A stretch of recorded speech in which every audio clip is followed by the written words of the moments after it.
안녕하세요, 체스입니다. 2월 7일 국내 증시 어떤 식으로 흘러갔고 또 오늘 리딩에서 어떤 내용을 다뤘는지 간단하게 한번 정리해보는 시간을 가져보죠. 자, 금일 코스피 지수 같은 경우는 0.55%, 코스닥은 1.51%, 양지수 다 상승 마감했습니다. 자, 그런데 오늘 글쎄요, 상승하긴 했는데 시장이 굉장히 좀 지루하고 재미가 없었다라고 말씀을 드렸죠, 장중에. 자, 전날 미증시가 하락폭을 보여줬기 때문에 사실 당연히 국내 증시도 오늘 뭐 하락 시작하지 않을까라는 생각을 좀 했었습니다. 오늘 파월 의장의 새벽에 연설도 있기 때문에 아무래도 매수세보다는 관망 자금이 늘어날 가능성이 높았고, 여기에 미증시까지 빠졌으니 오늘 코스피 같은 경우는 어제 꽉 찬 양봉 음봉을 보여주면서 마감을 했으니 오늘 어설프게라도 개파락하면서 아래 제가 계속 말하고 있는 2400선까지 조정이 와줬으면 좋겠다라고 말씀을 드렸는데, 시초에 오히려 좀 강한 모습을 보여줬던 것 같아요. 그런데 명확한 주도 섹터는 존재하지 않았고요. 오늘 2차전지 관련주들, 뭐 시총 큰 2차전지 관련주들이 시장 지수를 견인했던 것 같습니다. 그러다 보니 시총 큰 얘들 위주로 코스피가 올라가니까 실질적으로 뜯어보면 상승 종목은 한 370여 종목, 하락 종목은 거의 500여 종목이죠. 하락 종목이 더 우위에 있는데 시장 지수만 올라가는, 어찌 보면 조금 기분 나쁜 상승이었다라고 보여집니다. 자, 오늘 어차피 뭐 오늘 좀 올랐다 떨어졌다는 뭐 큰 의미가 없어요. 제가 여러분들한테 두 가지를 말씀드렸습니다. 시장을 이제 좀 매수해도 괜찮겠는데 라고 긍정적으로 보기 위해서는 첫 번째로 2481선, 241선 위로 안착하는 걸 보든가, 아니면 2400선까지 조정을 주든가, 둘 중에 한 가지는 나와야 이제 좀 매수할 만하다, 이제 시장 좀 긍정적으로 볼 수 있겠다라고 보일 텐데, 지금은 뭐 사실 그 자리에서 언저리에서 그냥 움직이고 있는 거여서 뭐 크게 시장 지수를 분석하고 말 게 없는 것 같습니다. 오늘 파월 의장이 새벽에 어떤 메시지를 시장에 던질까, 이게 좀 더 중요하겠죠. 아무래도 금요일날 고용지표가 생각보다 잘 나왔기 때문에 과연 파월 의장이 좀 시장이 원하는 좀 달콤한 말을 던져줄 가능성보다는 뭐 아무래도 그 지금 통화정책 기조를 유지하겠다 이런 식으로 말할 가능성이 아무래도 높겠죠. 어쨌든 뭐 그래도 지금 인플레이션 잡혀가고 있는 모습들을 보여주고 있는 만큼 뭐 떨어진다라고 해도 과거처럼 막 그렇게 미친 듯이 파월 의장 발언 하나로 갑자기 시장이 다시 우하향 추세로 전환한다거나 이럴 건 아닌 것 같습니다. 코스피 같은 경우는 뭐 그냥 오늘 60분봉에서 120분봉에서 그냥 61선 딛고 그냥 반등 나왔다 정도로만 보시면 될 것 같고요. 여전히 2481선 안착 가능성보다는 현재로서는 2400까지 조정을 주고 올라갈 가능성이 더 높다라고 보여집니다. 근데 파월 의장이 오늘 또 예쁘게 말해주면은 2481선 안착할 수도 있겠죠. 하지만 현 시점 기준으로만 말씀을 드리는 거예요. 현 시점 기준으로 가능성만 봤을 땐 그렇고, 오늘 외국인하고 기관은 또 양매도세를 보여줬습니다. 개인만 매수하는 시장이었죠. 자, 오늘 1교시에 여러분들한테 좀 오늘 주목할 만한 섹터에 대해서 세 가지를 말씀드렸어요. 첫 번째로는 방산주였고요. 두 번째로는 알루미늄 관련주들, 그리고 세 번째로는 다날이었죠. 자, 방산주 같은 경우는 새벽에 속보로 뉴스가 나왔던 게 김정은이 열병식을 앞두고 뭐 또 어떤 회의를 개최했다 이런 얘기가 나오면서 기대감을 키웠었는데, 제가 장전 브리핑에 말씀드린 것처럼 방산주가 좀 힘있게 올라가려면 첫 번째 조건이 시장이 좀 안 좋아야 돼요. 근데 오늘 시장이 생각보다 괜찮았죠. 그러면서 방산주들도 힘을 보여주지 못했는데, 그중에 빅텍 같은 경우는 뭐 실적이 적자 전환했다라는 뉴스가 나오면서 낙폭을 좀 더 키워준 모습입니다. 하지만 방산주 같은 경우는 애초에 뭐 실적보다는 실적 보고 갈 거였으면 뭐 현대로템이나 다른 걸 봤어야죠. 빅텍 같은 경우는 뭐 제가 일전에도 말씀드렸다시피 5,800원 여기가 저항 구간이고, 이 자리 한 번에 못 뚫고 이평선 수렴하기 위해 5,600원 선까지는 다시 또 낙폭을 보여줄 가능성 높다. 그러니까 뭐 신규 매수하고 싶으신 분들은 이 5,600원 자리를 좀 노려보라 라고 말씀을 드렸는데, 딱 그 정도 선까지 조정해 온 모습입니다. 더 많은 내용이 궁금하신 분은 검색창에 체스 주식 학교를 입력해보세요. 홈페이지의 어플, 유튜브 채널에서 체스의 각종 교육 자료와 내용을 확인하실 수 있습니다. 어플 알림도 온다고. 자, 2월달 열병식이 사실 방산주의 메인 이슈라고 보긴 힘들어요. 뭐 열병식 전에 뭐 항상 무력 도발을 했다거나 열병식 때 항상 주가가 급등했다거나 이런 적은 없었습니다.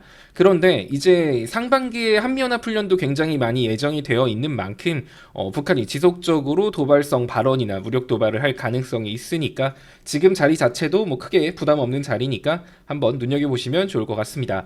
자, 그리고 알루미늄 관련주 여러분들한테 말씀드렸었는데 러시아 가스 상한제에 이어서 미국이 러시아산 알루미늄에 관세를 뭐 엄청나게 매기겠다 이런 뉴스가 뜨면서 시초에 알루미늄 관련주 움직였죠. 뭐 손절가 여러분들한테 뭐 한 3에서 5% 잡고 손절가 잡고 들어가기엔 괜찮다라고 말씀을 드렸는데 삼알루미늄 같은 경우는 일단 10% 상승각 시초 대비해서 한 7% 상승 보여줬고요. 조일알루미늄 같은 경우도 시초가 대비해서 한 3%, PJ메탈 같은 경우는 시초가 대비해서 16, 10% 가까이 꽤나 많이 상승폭을 보여줬습니다.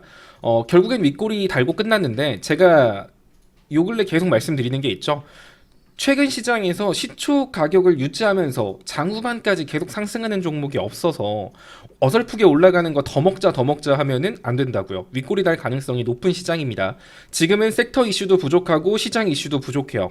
단발성 이슈들, 돌발 이슈들 이런 것들만 나오고 사라지는 시장이라서 상승세를 유지하지 못하는 종목이 많아서 항상 이거 생각하시고 갑자기 내 종목이 급등한다. 오늘 상한가 가는 거 아니야? 20% 상승 마감하는 거야? 이런 기대감보다는 줄 때 좀 팔고 떨어지면 다시 잡거나 이런 식의 대응이 좋습니다.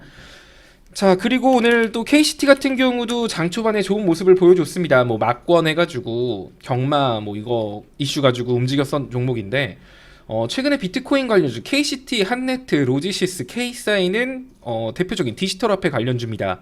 디지털 화폐 같은 경우는 비트코인 얘들이 좀 이슈가 돼서 나올 때 디지털 화폐 애들도 나오거든요. 아무래도 블록체인 기술 어떻게 보면 가상화폐 이게 나라에서 관리하는 게 디지털 화폐라고 볼 수 있는 만큼 비트코인 시장이 좀 다시 과열되는 모습이 보여진다라고 하면 다시 한 번 더 디지털 화폐 관련주로 움직일 수 있는데 오늘 KCT가 먼저 움직였다라고 봐야겠죠. 자, 한네트, 로지시스 얘네들도 다 차트가 비슷비슷해요. 지금 보면은 제가 여러분들한테 계속 말씀을 드리고 싶은데 얘네들이 이렇게 거래량 터질 때는 이렇게 터지는데 이렇게 거래량 안 터지면 갑자기 거래량이 막 9만 주, 막 10만 주 이렇게 확 떨어진단 말이죠.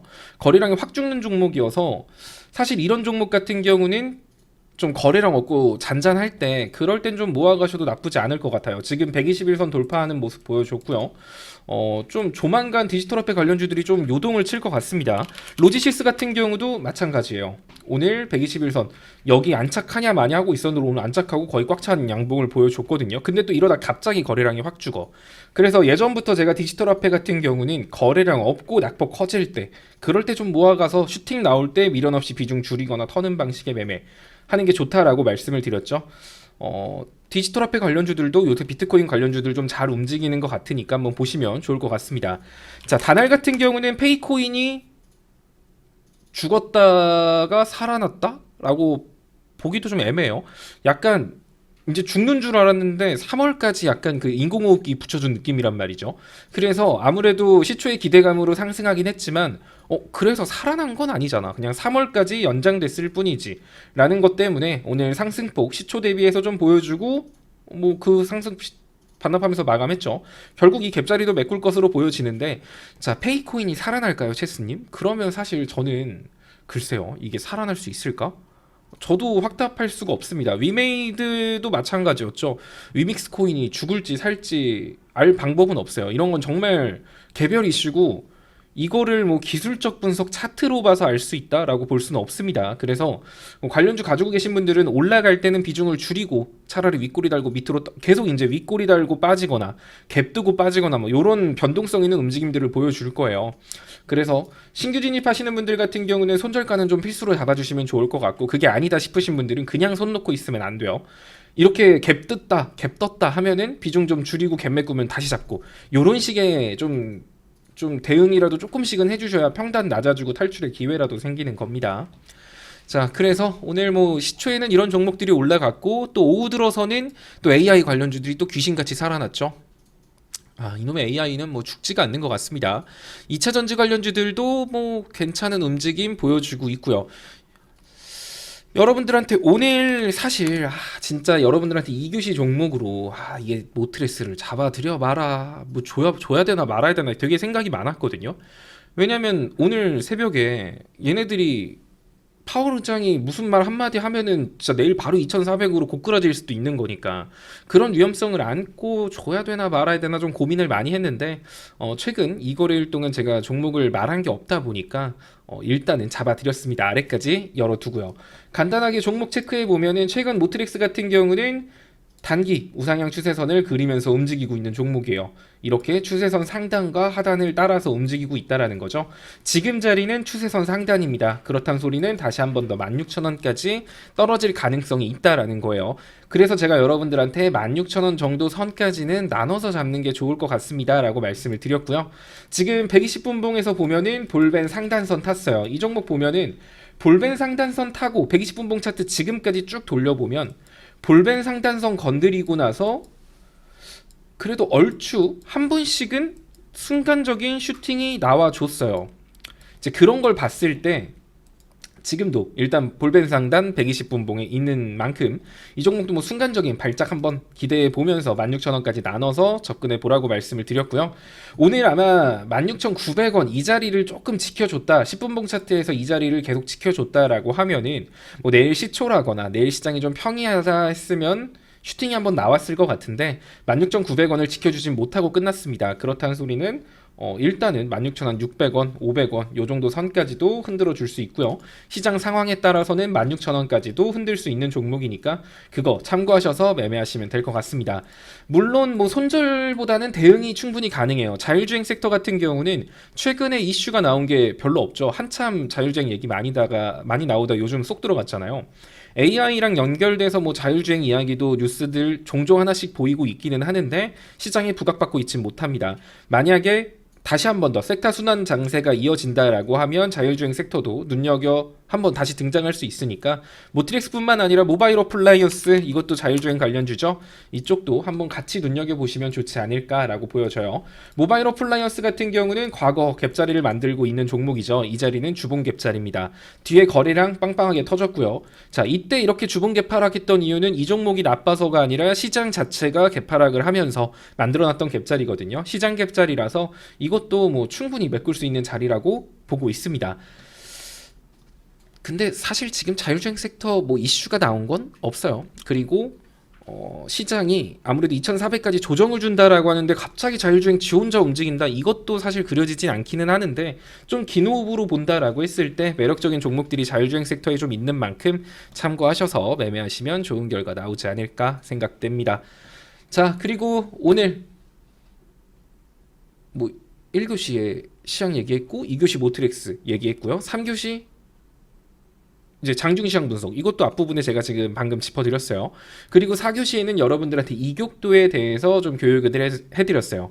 자, 이격도 같은 경우는 사실 후행성 지표기 때문에 뭐 이격도만 보고 매매를 한다 이럴 순 없지만 나름 알아두면 써먹을 때가 많습니다.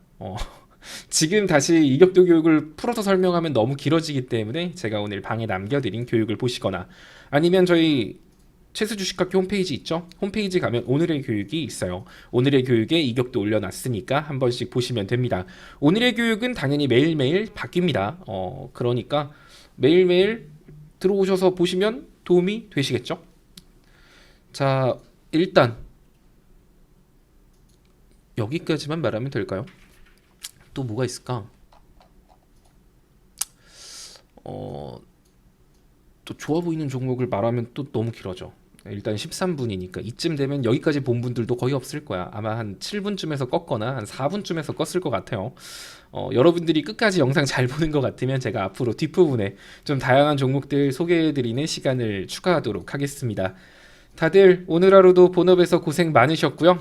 내일 뵙도록 하겠습니다. 오늘 파월 의장이 좀 시장에 비둘기스러운 평화스러운 발언을 좀 던져줬으면 좋겠네요. 실시간 리딩을 경험하고 싶다면 홈페이지 어플 상단의 체험방 입장 배너를 클릭하고 카카오톡 오픈 채팅방에 입장해보세요. 입장 후 인사와 함께 입장 경로, 말씀 부탁드립니다. 주식하는 체스의 주린이 학교